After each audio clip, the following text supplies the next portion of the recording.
Hi, babes. Welcome back to the Chase Life with Kelly show. I am your host, Kelly Chase.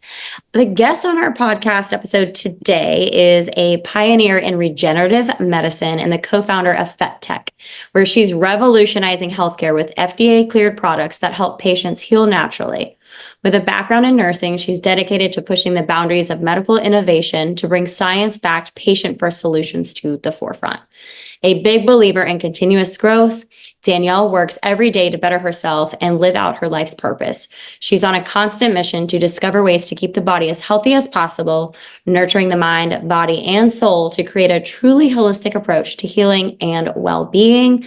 Danielle Fette, welcome to the show. Thank you. Thank you for having me. Yes, I'm so excited. I know I was just kind of recapping you on my functional medicine journey, but I'm really excited to talk to you just even about like regenerative medicine because I feel like it's so like new age, whatever's new. Like I had a girl on the podcast a few months ago talking about peptides and whatnot, and I was generally curious. So, and she's local, so I went and like met with her before I had her on the podcast. So I was like, I'm very curious, and I'm like a skeptic too because I'm like, no, you just need to like eat your fruits and vegetables and like you'll be healthy kind of thing. So but it was very informative. So I'm excited to hear about your products, your brand, deeper dive into just regenerative, into health, mind, body, soul, your holistic approach to everything. But before we get into that, tell us about you, because everyone loves to know who the person is behind the brands and the business and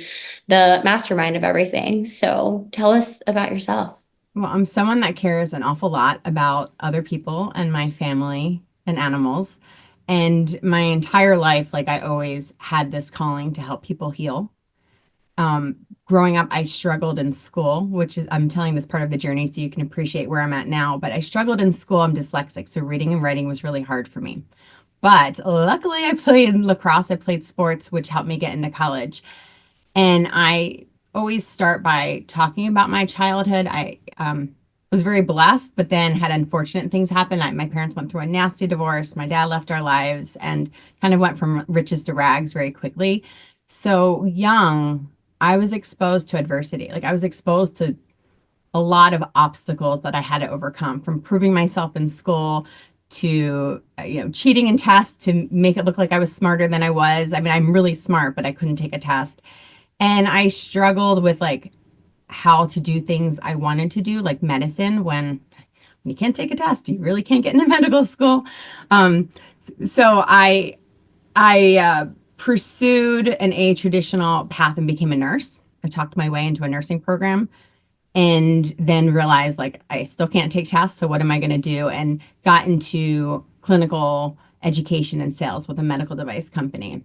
Mm. And I always helped educate clinicians, and that felt so good, making a difference in people's lives. So for the audience, people go to medical school, and the way they learn about newer technology, well, back in the day was through people like me. I would go into the operating room and teach them like how to implant this and how to use that. And it still to this day surprises me that as a 22-year-old young girl right out of school, I was doing brain surgery and these neurosurgeons were really listening to me, like how to put Ah, some leads in the brain and how to program a pacemaker for Parkinson's. And so, but who I am, like I said, I'm someone that cares a lot about others. I beat to my own drum. I am curious to a fault. I mean, maybe I shouldn't say to a fault. I think it's great to be curious. it is. I love it. And I'm all about like things mystical, energetically. Like there's so much more to life, I believe, than what we see. Yeah. And I'm always trying to tap into being like the best version of myself and Mm. explore like, how I can get better, ways I can surround myself with better people. Like I'm just really inspired by change and like evolution, I guess. Mm. And health and wellness is just something that I'm madly in love with. And probably through working so many years in healthcare and developing our own FDA cleared products, like energy is everything. And I see miracles every day in a hospital and I see tragedy. So I'm a huge patient advocate. I really try to preach, listen to your intuition. If something doesn't feel right healthcare wise, like you have to speak up. Mhm. And yeah, that pretty much sums me up. Yeah, yeah. What would you say, like, speaking of just patient advocacy, healthcare advocacy, you know, those people that they just don't know better, right? It's like doctor knows all, doctor's the Mhm. expert. So I'm going to do what he says or they say, or she says. And what is something that you like, some advice that you can give to someone to help them speak up? Like, Mhm. how do they listen to that gut, I guess? Okay, I'll give you an example. So I had a feeling that something was wrong with my sister, and my sister did too. And it was regarding breast cancer, and she had a biopsy done, and they said, "You're fine." But I couldn't sleep at night, and she couldn't sleep at night. And that is not usually if a doctor says you're fine, your biopsy came in fine, you should be sleeping well at night, right? Be like, oh yeah, they Right. told me I'm fine. But something in our gut like was keeping us still like feeling tense, like and so I wouldn't accept their answer that the biopsy was fine. And I went to get a second opinion and they told me I was crazy. They read the reports and they said, you know what? They did the pathology. She's fine. And I'm like, I am telling you, I'm not a Looney Tune, but I can't sleep at night. So why can't I sleep? I'm worried and I'm not a hypochondriac. I don't typically get anxious. So this was out of character for me to have overly concern. So finally, I got them to send the same pathology where they said she was fine to a different hospital, and a different pathologist went through the slices and they're like, oh, wow, what do you know? She's the earliest stage of the most aggressive cancer. And because we were so persistent and barked really loudly, it saved her life. Wow. And that's just an example. I mean, that's like a really, I mean, I can give you smaller examples, but I'm just trying to tell the audience like doctors are humans too. And depending on who they learn from, how they were trained, what experience they have had, or what products they're exposed to in their hospital, they'll make certain decisions. And not Mhm. one person has all the answers, but you know your body and your body is really smart and we're very dynamic. So if you're not getting to the root cause of what's going on, you just can't take for face value what one person is telling you. You have to explore and do your own due diligence. Like doctors, as you know, we talked about prior to the call what you do for a living, and um, doctors are overworked, they're underpaid, they're dealing with insurance companies, and in their defense, they're doing the best they can to survive. Yeah. However, they don't see the overall picture and they don't know how you feel. And sometimes it's hard to articulate that. But again, if something feels off, it is. And popping a pill isn't always the answer. Yes, that's true. I It's feel like really that's not. I feel like it's like the last answer. It is. And, Really. but look, in medical school, think about the pharmaceutical books they're trained for. Like Yeah. medical books are endorsed and paid for by pharmaceutical companies. So that's the way doctors are learning in medical school. They're looking at algorithms, almost like a computer could spit out like A goes to B goes to C. Up, here's the pill for you. I mean, that's kind of how they're trained. Right. Studies can be skewed and it's not their fault, but like I have friends that have kids in medical school right now, and I'm like, have them give me conversations of what they're learning and what they're exposed to. And I'm like, oh boy, this person has so much to learn. They Right. really believe every study they're reading. And I've been on the other side of clinical research where I know how to skew a study to get the outcomes I want. It is Mhm. possible, like, you know. Oh, So you just, I'm not trying to install fear upon people, but right. I'm trying to give people the courage that again, if something doesn't feel right, it's probably not. And you need to go to a healthcare provider that you really feel comfortable with. Yeah. Like, that feeling when you meet someone, whether it's a bar, like a podcast, whatever it is, and you just click and you feel comfortable, like you trust that person. If you don't feel like that, you're probably not with a healthcare provider that's right for you. Mhm. Yeah, I agree with that. You want to feel the connection, as you were just saying, like, yeah, when you go to a bar or like a women's circle or something like that, like you're not going to connect with everybody, and so there's, not every doctor is for you out there. Hmm. I love that. So true. Was there like when you were doing medical device, obviously now you've championed your own product, like was there like a turning point like for you to like was there like a story of impact to say like I need to do this? Yeah, I job hopped quite a bit because I liked my salary, but I didn't feel like I was making a difference in the world. I just felt like I was dispensable, and I'm like, this is so weird. All these other reps like they were complaining every day about corporate America, right? They would complain at the bars after meetings, every meeting, but they all stayed put. It was like Groundhog's Day. Every company was like same stuff, new Yeah. company, sitting in meetings all day, learning.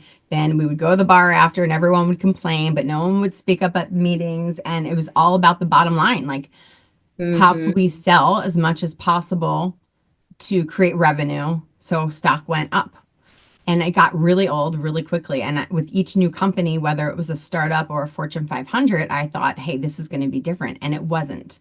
Mm. And I get bored easily, and Yeah. I stumbled in 2000, in around 2007, upon what they were calling regenerative medicine. And it was brand new to me. And I don't remember too much except the company, I was a wound care nurse and selling wound care products. And they said, hey, there's this new powder and it's really good and it grows back fingers if they're amputated. And I was like, wait, what? And I kind of listen. I have ADHD. I didn't really listen in training, but I'm like, okay, if I need it, if you're going to pay us commission, I'll sell it. And I sent it to my friend who I trusted in plastics. And I'm like, can you tell me if you think this product is good? I know it can't hurt anyone based on the science, but let me know if you really think it makes a difference compared to other products that they're using right now. And I got a call that she had a patient with this really rare autoimmune flesh-eating disease, and it was post mastectomy. So she had cancer, she had her breast removed, and then she had this disgusting wound that would not heal, and it was keeping the surgeon up at night. And I called the company. I'm like, I don't feel comfortable speaking about this new technology, but I'm fascinated.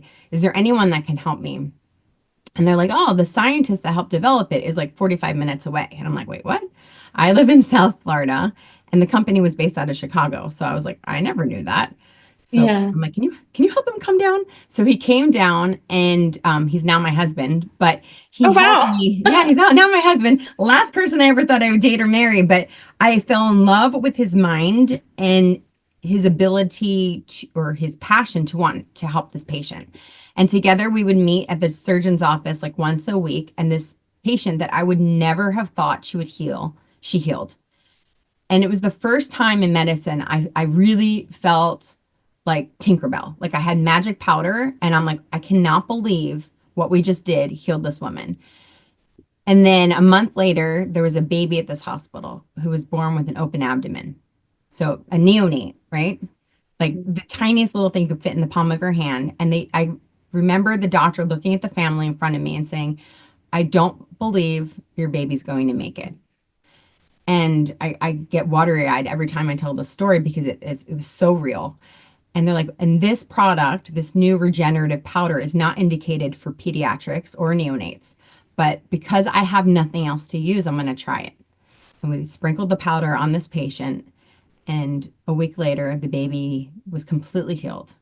And now it's Wow. probably, I don't know, I'm not good with math, but that was 2009. So go figure, I'm sure they're alive and thriving.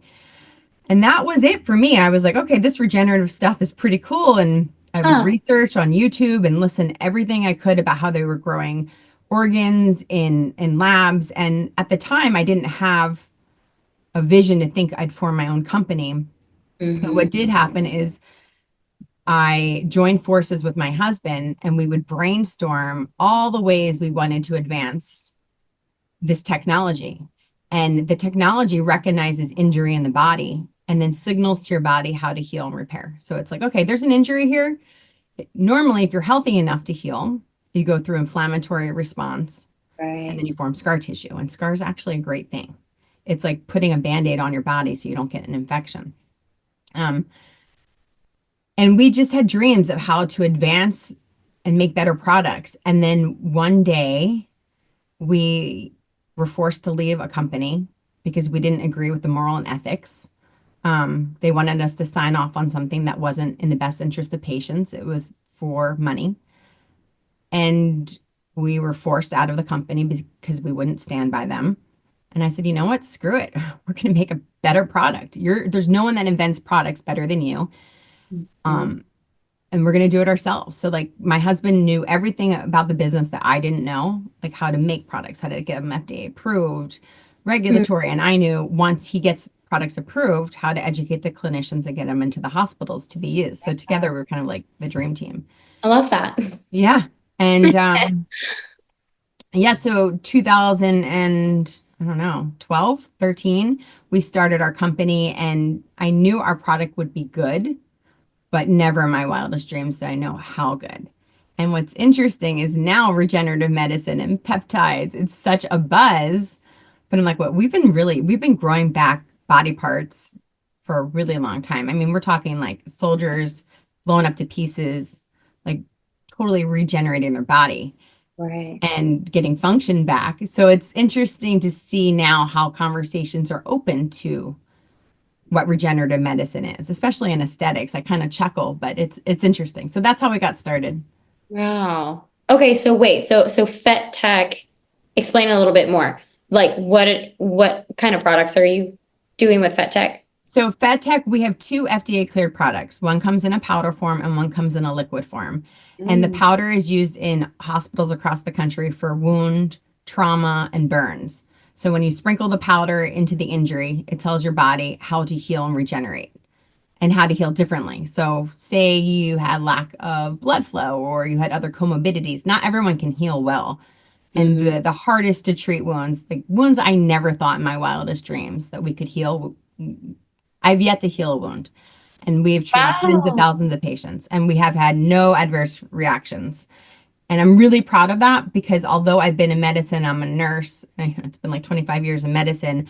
I'm a big believer in there's a blend between Eastern and Western medicine. And personally, I lean towards natural healing and looking at like the overall picture, not just pills and surgery. So I'm really proud of the fact that we're not putting anything that's recognized as foreign in the body or causing any harm. Yeah. And then we have a liquid version of that, which is like our baby, because we're the first company to have a liquid version of this kind of technology. And the vision all along, and this is what we wanted to do with the company that we left, was to create a liquid version to see if we can inject different body parts when they're injured. So, for example, like when you have a heart attack, your heart muscle can actually die, it's damaged. And if Hmm. we were to be able to inject our liquid into the heart, can we rejuvenate it? Can we keep it healthy and functioning? Say you have, I don't know, a problem with the lungs, like could we inhale it to prevent fibrosis, which is a form of scarring? You know, Right. joint spaces. Right now, we're looking at nerve regeneration studies. You know, can we Hmm. help with traumatic brain injury? And so the sky is the limit as far as where we can take this technology. And I'm just really proud since we never took outside funding, we don't answer to a board. We operate really differently. We swore we would never, ever, ever take outside funding because we saw the most disgusting behaviors when it's about the bottom line is money. Right, right, And I know that if you do the right thing and you treat patients the way you would treat your mother or your sibling or yourself, the money will be there if you have a good product, right? right. So, we didn't Wow. take funding. We did it ourselves. We were a really small company and we outsourced everything and we kept it that way. So there's not a lot of red tape and we can bring patients products really quickly. That was our mission. Like, Mm, how do we do things better than other medical device companies that take so long to make any change or to get products out there? wow. That is so cool. Yeah. Like, I know. Sometimes I don't believe it when I say, I'm like, this sounds really crazy. no, it's so neat. It really is. Okay, so like the powder form, you like you'll do with the neonatal, like you sprinkle it on the wound. Yeah, you literally put it on like you're sprinkling salt in boiling water. You like literally there's not an exact dose. You just cover it. You just put enough powder where it covers the wound, and then you put a dressing on, like a Hmm. bandage, and leave it alone for a couple days, and you can reapply once a week, twice a Right. week, and it will heal really quickly. Interesting. And is it, you mentioned like the stomach, like, is it internal? Like if someone was doing like an open stomach surgery or, Mhm. something, they had to cut into someone, right? Like, are you sprinkling this powder like on the liver if there's like a liver surgery or something, like internally, or is it Yeah, top? it depends on the doctor. So we're indicated for topical wounds and surgical wounds. So it does get dicey because technically, like if I were to open up your stomach and I Yeah. would dump it in and then I suture up. That's considered internal. So Right. even though they may use it like that, that's off label. However, if I sprinkle it into the surgical incision upon closing the surgery, then it's Mhm. on label because now you're treating the surgical incision. So there's definitely some gray areas with our FDA clearance, and depending on the doctors, like some doctors will use products off label, some won't. I can't promote it for off label, obviously, else I'll Right. get in big trouble. Right. But burn Interesting. patients especially like are near and dear to my heart. I mean, Mhm. I was actually in a house fire where we lost our animals and our house burnt Oh, down to the ground, and that's how I ended up marrying my husband. It's a whole nother story. But yeah. I I love helping burn patients. I love seeing how they tell me instantly that the pain goes away. And I love seeing them heal without severe scarring Mhm. because when you have scarring, you have to have surgical revisions and it's painful and it's so sad. So Mhm. that's been a really rewarding area of business is helping burn patients. Yeah, I'm sure.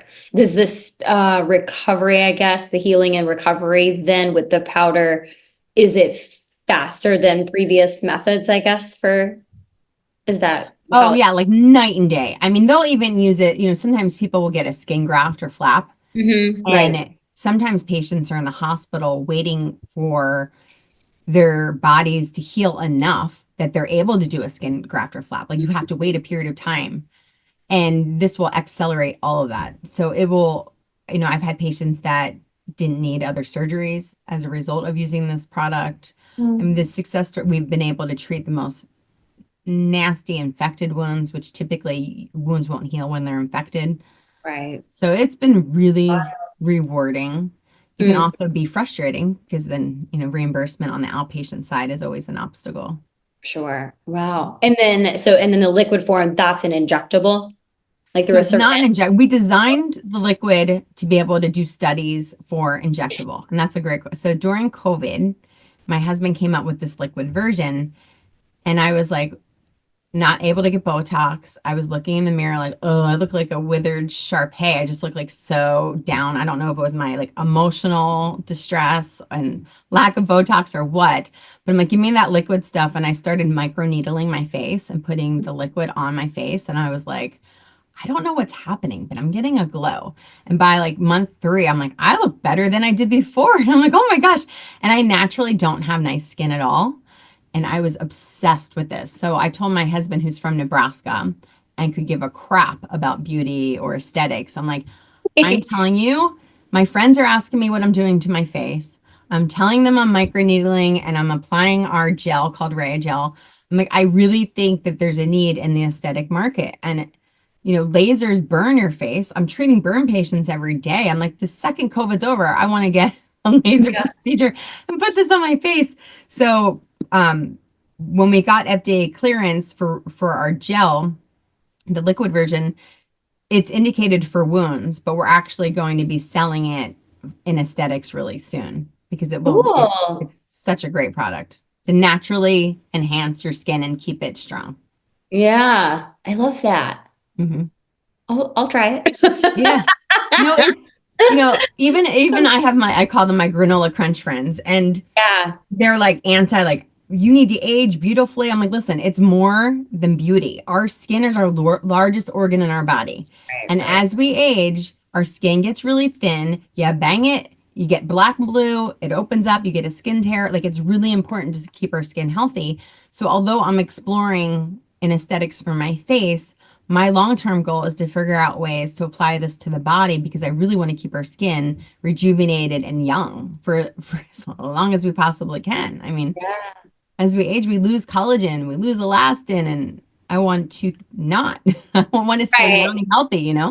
Yeah, that's so yeah, I'm so intrigued by it because I'm not I'll be 40 in July and like I've never had Botox. I like barely get facials. Like I mean, I do it to like get pampered, but like I don't try anything. Like they're like, "Kelly, like we want to try this. Like we can do this. This is what it's for." And I'm like, "No, it's fine. Just massage my face, clean it, clean it up," kind of thing. But I'm just becoming more curious, I guess, about different options these Okay, days, first off, you especially if look it's amazing. natural. Thank you. Amazing. Like, I would have thought, I mean, you don't have like a wrinkle on your skin, so whatever you're doing is working for you. But there does come a point in time, no matter how well you eat or sleep Right. or drink water, our skin just loses function over time. And what regenerative medicine is true regenerative medicine is restoring function and restoring where there's damage in your body. And over time, it is losing function in your skin.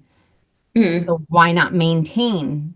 It's not making you fake, it's just maintaining what you naturally have and right. aging slower. So I look at it more as longevity, like aging well, instead of traditional cosmetic procedures. But Right. it's a very natural way to preserve your skin from losing collagen and elastin and all those things. Mm, Mhm.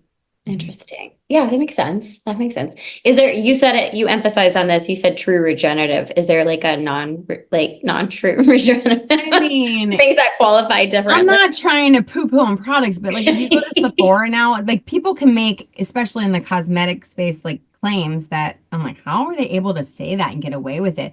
Everything now is a peptide or regenerative, and Right. people that never ever even heard of the word peptide or Mm-hmm. regenerative now will say it and not really know what they're saying.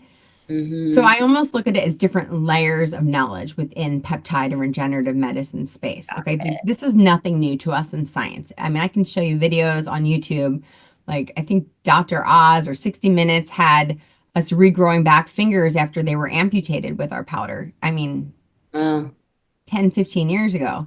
Mm-hmm. It's caught up more recently because social media and celebrities have been promoting I get certain things done on my face and it's regenerative and it has peptides and then the GLP-1s and Ozempic, and there's reasons why now people are getting on the bandwagon talking about peptides, but even bodybuilders, they've been playing around with peptides for a really long time. So the conversation is more mainstream, but true regenerative medicine to me is like, can you regrow body parts? Can you literally restore function in your body when there's disease or damaged tissue? Mm. And if you're talking about like a regenerative skin serum, I'm just like, all right, cool. Right. Right. I Right. don't know what that means, but go Yeah. ahead, buy it and put it on your skin. Yeah. That's funny. Okay. Yeah. No, this is so cool. I'm like so interested in your products. It's so cool. It is really wild. And, I guess the one thing I want people to be aware of, just like listen to your intuition, it's the same thing in cosmetic, aesthetic, beauty. Every year there's like new trends and buzzwords, and then all the companies market around that hoping that you're going to buy the product, but there's Mm, not an easy quick fix when you apply something topically onto your skin. So a lot of friends I have are spending a lot of money buying these potions from the store at all various price points, thinking that magic's going to happen on their skin, and it's just not going to happen. yeah. Mm, Like they're yeah. So, believing like the statistics or like 32% appearance of fine lines goes away or whatever right. is being advertised. Like just know a lot of the studies are skewed to get the outcomes that you want. Right. And there's not as many regulations on the cosmetic side of things. Mm, yeah, And that there's a makes play on words always. There's always a way you can play on words to legally get around to imply you're doing something that you may not really be doing. interesting. That makes sense. I mean, I'm not a big skincare person. I will like, I mean, brands will send me things over time and I'll give them a try and whatnot. But I guess just knowing what I know about the inside of your body and like just health in general, because I have like a health coaching background and I just am very like, I've been raised homeopathic and holistic my entire life. And just knowing that your insides matter, it's like, okay, guys, like, I could put this topical whatever on my face every day to help my scarring or my acne or something. But I also could address the fact that I'm eating gluten and dairy. And maybe I should cut that out. You know, it's like it is everything. Or like you were mentioning earlier, like environmental toxins, like or the stress of life. You know, Yeah, the like thing called that could stress, I'm actually be telling you. it. Stress is killing us all. Well, the thing with regenerative medicine is I have so much insight that we really are all energetic beings because the way it works is not through a drug that's changing something, but through signaling. It's all Mm, signals to your body that's energetically right. changing how we heal. And our bodies are so smart. It's Yeah. completely mind blowing to me the more I learn. So I started off like, I think a lot of people that embark upon a spiritual journey to grow have Hmm. hit rock bottom.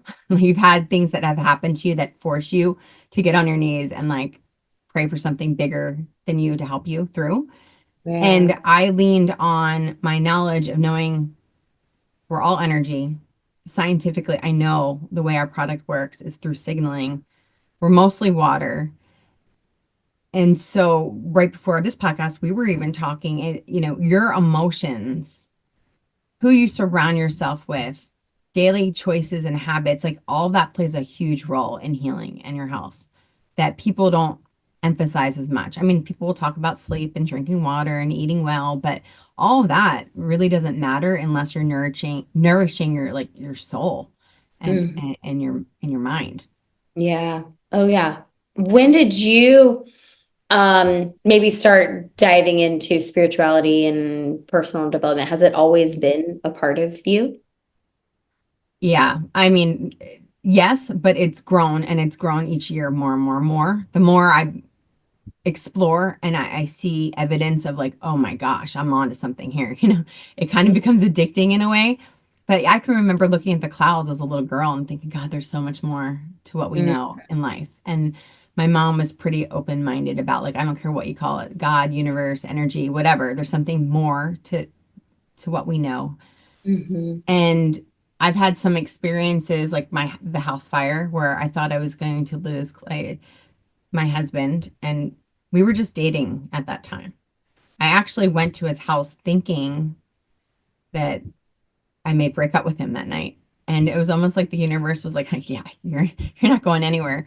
And we were woken up by firefighters and put in an ambulance. And I remember very foggy from the smoke, looking out the window, like, where's Clay? That's my husband now.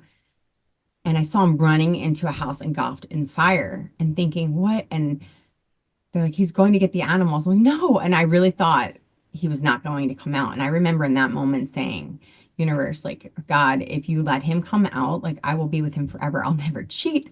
I'll never wonder if the grass is Oh, greener. Like that. I mean, talk about a sign. And he came out. We did lose the animals. He couldn't get into the house to get them. no.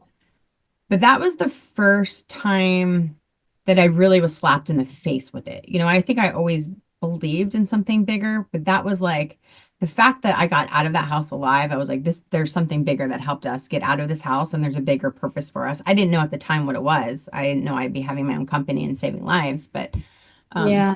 and then during COVID was the lowest of low for me because I knew our product could help so many people. And I felt stuck because we had just gotten FDA clearance. We were so poor because we didn't take outside funding, and every penny we had saved we put in our company. So I mean, robbing Peter to pay Paul. Like I'm Right. like, does the car get repoed or do we do this other study to get our product approved? My car got repoed. I'll get a loaner car. And living in an affluent area where I knew the moms were like talking about me and stuff. I'm like, well, you know what? Girls got to do what a girl's got to do. And I believe so much in our mission and our product. Like, I'm not taking bank money because then I'll answer to them my whole life. Like, Yeah. but I Uh, felt so desperate wanting to help people and feeling like this was so much bigger than me. And I had to lean into faith because I had no other choice. I was like, okay, show me what to do, who to surround myself with so I don't get taken advantage of and I can help as many patients as possible. And whether it was a book or a podcast or crystals or tarot cards, I mean, you name it. And I think I dabbled in it. mm. Meditation, even though I sucked at meditation, I'm like, how do people do this? Like, I can't quite, my mind never stops. But I just kept working at it and found different ways to meditate, whether if, working out and like zoning out or Mm. coloring with my kids during COVID and just um asking for signs, like the little things. And it kind of led me down the right path because I was making early on in our in our business really poor business decisions. Like I wanted it so badly that I was coming from a place of desperation, wanting to help people instead of making solid decisions. Right. I'd always been shitty in my personal life with like dating and stuff like that. One train wreck after the other until I met my husband. I was never good at making decisions in my personal life, but business wise, I was incredible at making decisions. But when it mattered the most, when we started our company, I felt like I was doing things that maybe weren't integrity wise, like who I really was, but I was like playing with I was doing deals or partnering with people that maybe I wasn't totally aligned with because I wanted it so badly and I wanted to get our product out there so badly. Even when my gut was like, you know what? I don't know if this person's a match for you.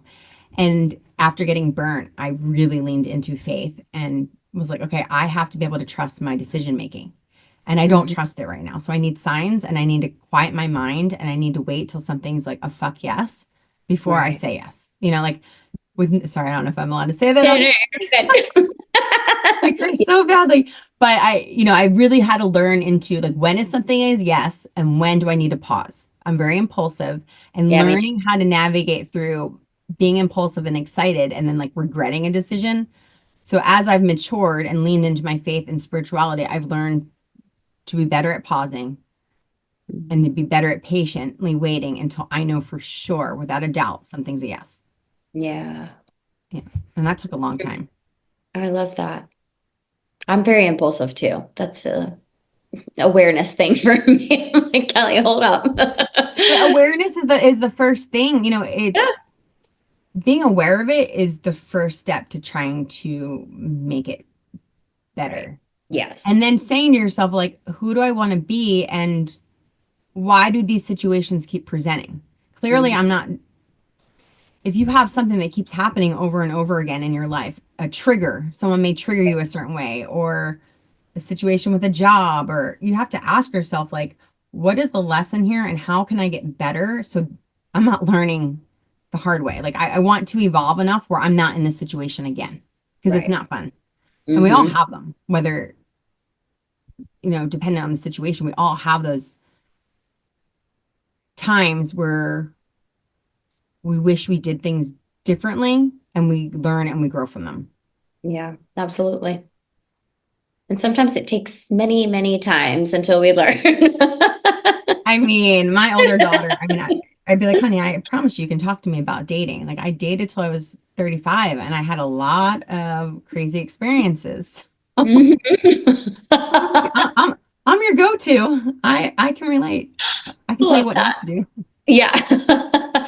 How did you know if you want to share this, like if you were, just dating, maybe attracting the same types of experiences and whatnot, like what was different with your now husband? Like what changed? Did you change or did something you just, No, it was like a feeling of feeling safe and calm. I think I'd Mhm. always been in relationships that were very like up and down emotionally. Like I love passion and I get really suckered into drama, not drama in like a catty, gossipy way, but I would fall into relationships where the highs were really highs and the lows were really low. And I always feel like I can fix and help other people. So I was attracting people that maybe weren't as stable and solid as I deserved.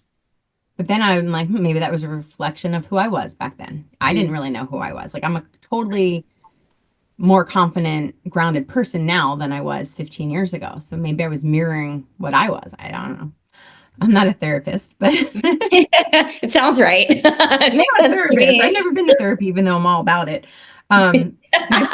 My sister's actually a therapist, and so I have a personal one at all times. Yeah, yeah, there you Um, go.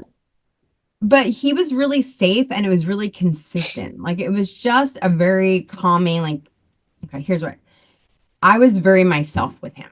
I Yeah, never had to try when it came to like, I knew he just adored me for who I was, and I never felt like I had to be someone I wasn't. right. And I felt a lot of respect from him, and we brought each other up. And my friend early on said, everyone has their faults. You have to identify the person's faults, and can you live with those? Are they okay? Because everyone has them. We challenged each other in a beautiful way. I mean, I knew at work we were like the most solid coworkers ever. But personally, I didn't know if it was the same as like our business relationship. So I had to figure that out. And he had gone through some hard times um being married before me, and she took her life. So he was coming out of that situation and had some anger and stuff to deal with. But Mm, at the end of the day, our mutual respect for each other, and we had very similar, we were bipolar opposites. He doesn't like to talk to people. I'm a social butterfly. He comes from Nebraska. I'm from New Jersey, like opposites.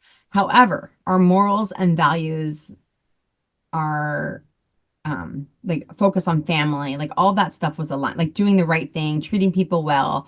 Our judgment on other people was very similar, mm, but it was just easy in the sense he got me and respected me and heard me. yeah.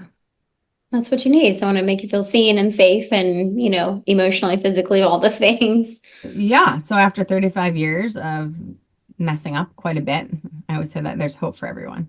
Yes, there If my like 34-year-old self would have said, "You're going to meet this guy and actually have a solid marriage one day," I would have been like, "Really? Oh my gosh, I'm so excited." is.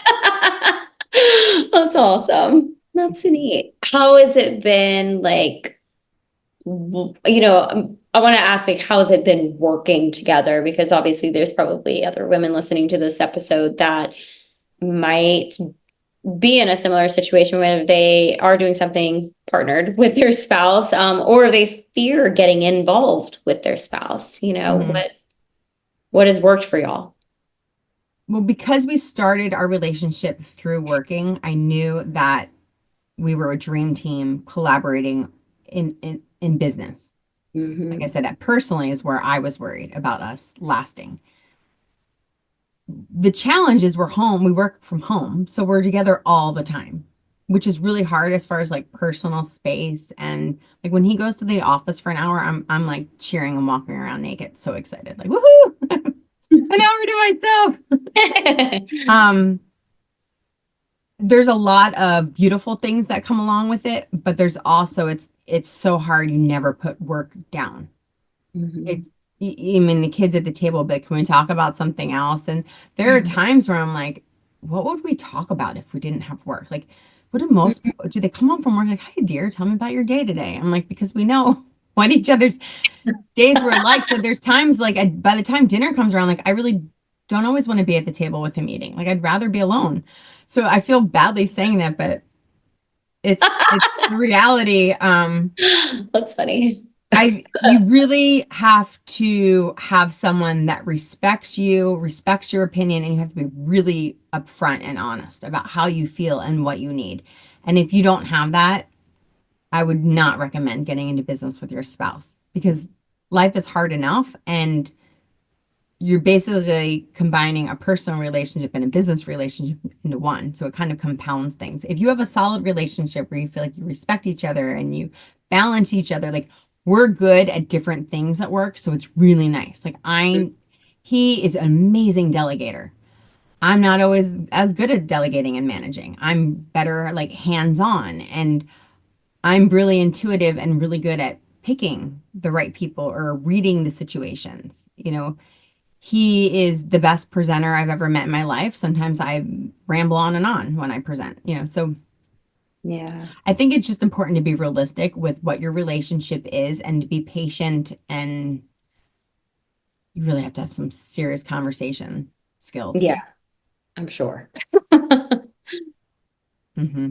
Awesome. But it's awesome y'all have found that and you're creating such impact out there and that's really neat. It's not all dolphins and rainbows. I mean, there's a Yeah. lot of days I'm like, oh my gosh, I can't with you. I'm out.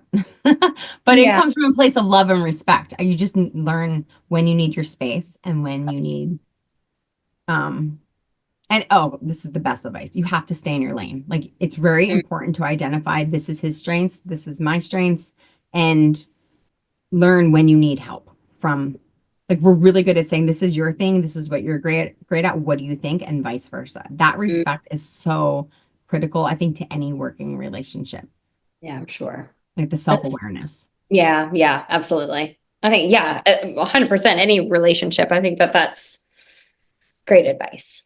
Hmm. That And he is. has really good self-awareness, which is great.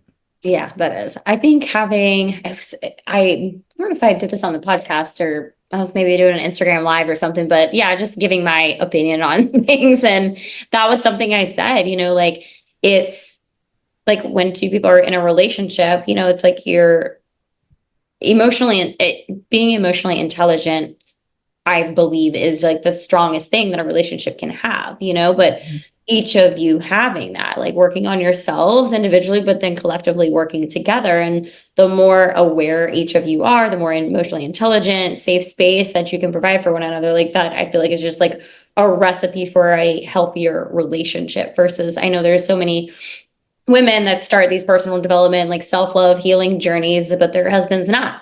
And, or they're going to therapy and their husband's not. And it's like, Mhm. yeah, can you make it work? For sure. I just feel like it adds maybe a little bit extra challenge because they're not like rising with you kind of thing. It's so true. Yeah. Um, I would say we're both highly emotionally intelligent, but what's been challenging for me is I'm sensitive, and I don't know if it's because the way I grew up, but I can feel other people's emotions and I can get my feelings hurt easier, even though I have like thick skin and I can endure a lot when it comes to my loved ones. I want them to be happy. And Right. so if someone comes off like short and snappy to me, I take that as they're not happy with me. And my husband has mild autism. You would never know by meeting him, and he more recently got diagnosed.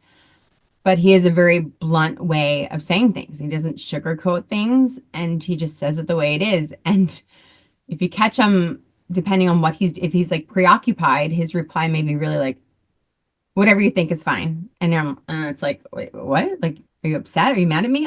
The delivery, it's not what he's saying or the intention behind it, but sometimes the delivery can be different than the way someone without autism would deliver a See. sentence. Right. And that can be hard. So I always laugh. I'm like, I think he came into my life for me to be more confident that like I don't have to please people. I don't have to be a people pleaser. And just because someone reacts a certain way, you can't assume how they're thinking or feeling, Right. and it's not a reflection of anything you've done. Right. That's always a work in progress. I'm sure. Yeah. Yeah. It's a, like I've worked with a lot of relationship coaches and life coaches and all the things, right? And I feel like I'm like, I'm good, and my mom came up this past weekend and we were just having a conversation. She's like, it will be just so fascinating to see how you actually behave once you become a mom or once you're in a, once you are in a relationship and stuff, because I feel like you have a lot of knowledge, but like actually you're not applying it on a regular basis because you're not in it yet.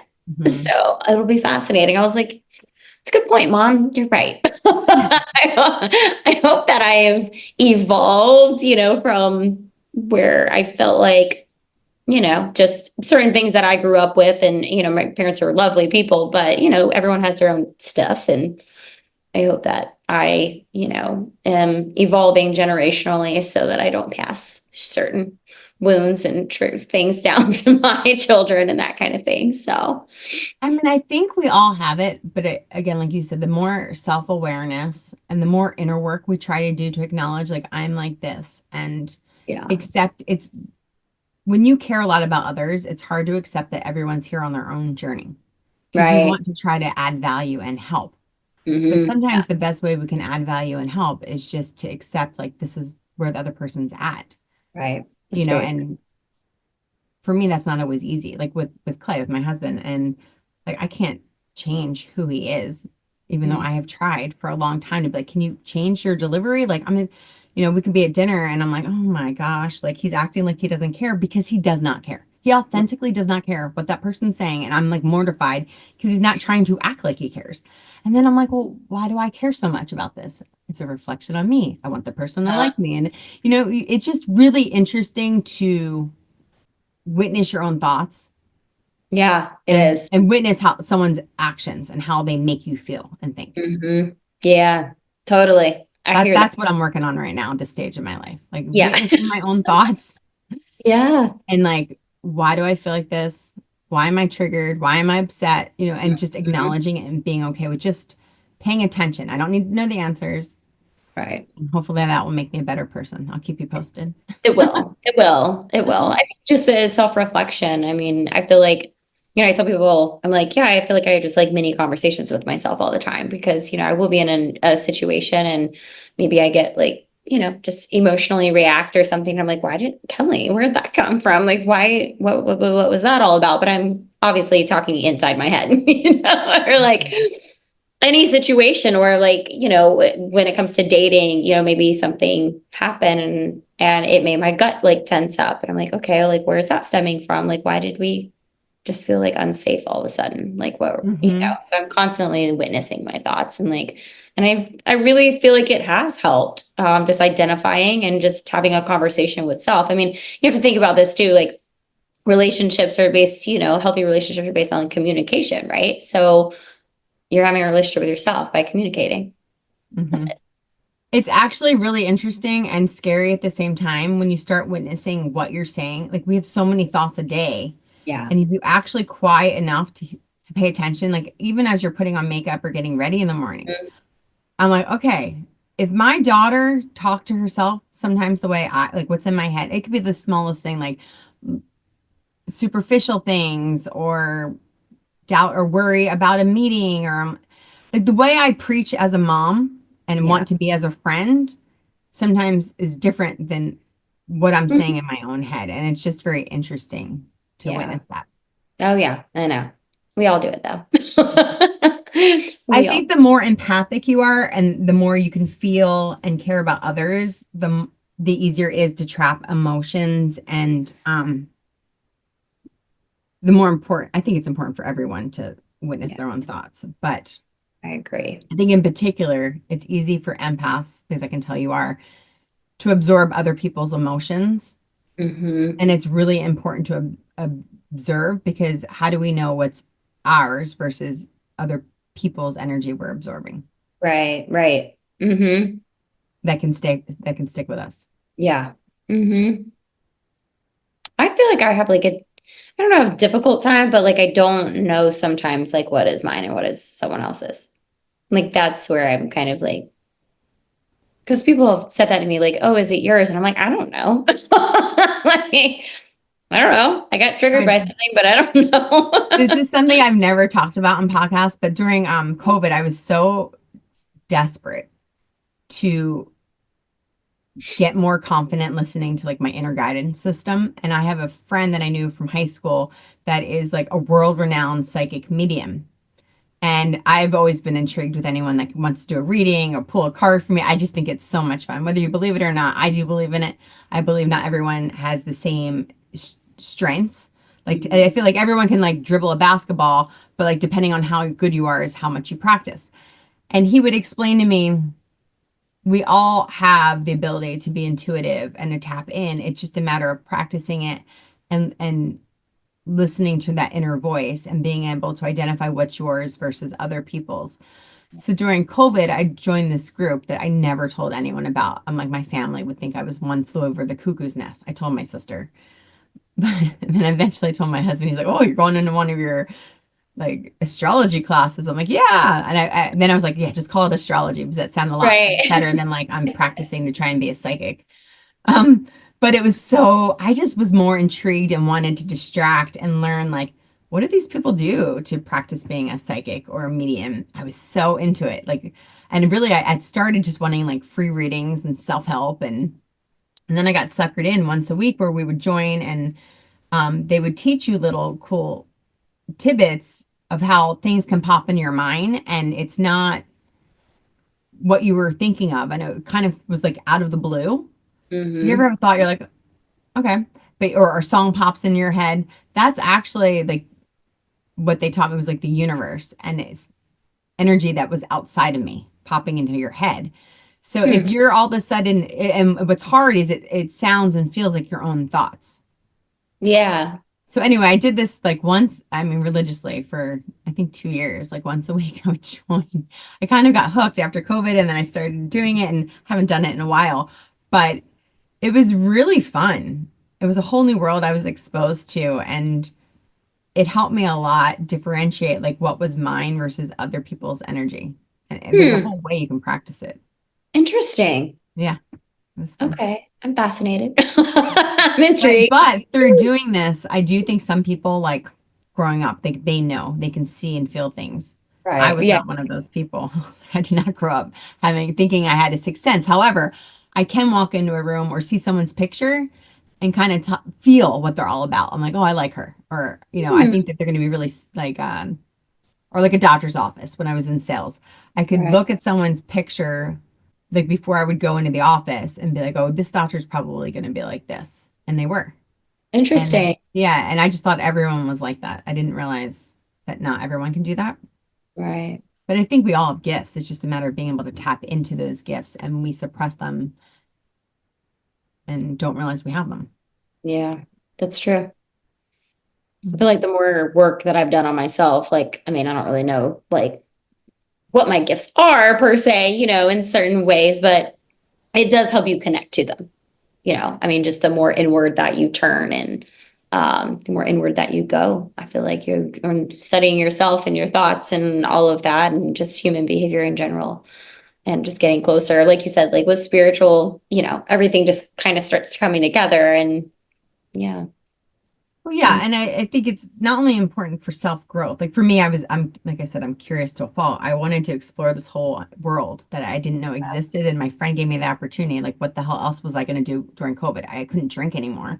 Like I was trying, like I don't really drink much now, but during COVID, I was like, if we're all going down, I'm going down fat and happy. I wasn't one of those Right. that like worked out and got really into nutrition, although I wish I had. Um, but it is really, no, it was just a really interesting Yeah. experience for me. And it was really important because I've seen miracles in the hospital and I haven't been able to understand them or process them. But I've been privy to like near death experiences and where patients say similar things. So Hmm. not only have I always had a strong knowing that there's more to life, like when we exit our physical bodies, Right. but when you see such disgusting trauma in the hospital day in and day out, I just wanted answers and I wanted to know that something more existed. And through those classes of mediumship, I got so much validation. Like they wouldn't know this unless they were really connecting to the other side. And it just was so Hmm. reassuring that we're never alone. Right. And sometimes it's easy to feel like you have to make these decisions or the weight of the world is on you. But the one thing it taught me is if you'd really just trust, like the universe wants what's best for you. Like there is a better, bigger plan. But if your own mind and stubbornness gets in the way and you don't, like Carrie Underwood, like take your hands off this wheel, like Jesus, take the wheel, whatever that song is. Take the wheel. Like there's a lot to be said with that. And I do remind myself every day, like if I just trust and do less trying and more quieting of the mind and listening and doing what feels good, the outcomes have never steered me wrong, Hmm. ever. Yeah. That's so true. You're listening. Trying, always trying. And then I make a shitty decision. I'm like, oh man, I wasn't practicing what I preach. Right. Yeah. Well, yeah, we all do that. Being human. Yeah. Yeah. Well, it has been lovely to talk to you. I feel like we could go on. Where can people find you if they wanted to connect? Danielle Fette. My last name's Fette. I'm on Instagram, LinkedIn. And then if you go to Instagram, it's probably the easiest way to find our company's websites. But Yeah. Rayagel, if anyone's interested, you can sign up. It's not for sale yet, but it will be in the next couple of weeks, probably by March 2025. It's rayagel.com. And if anyone has questions, you can always message me. I really manage my own account and try to get back to everyone. But That's awesome. don't take it personally, but Right. I do Yeah. my best. I mean, same. Yeah. That's awesome.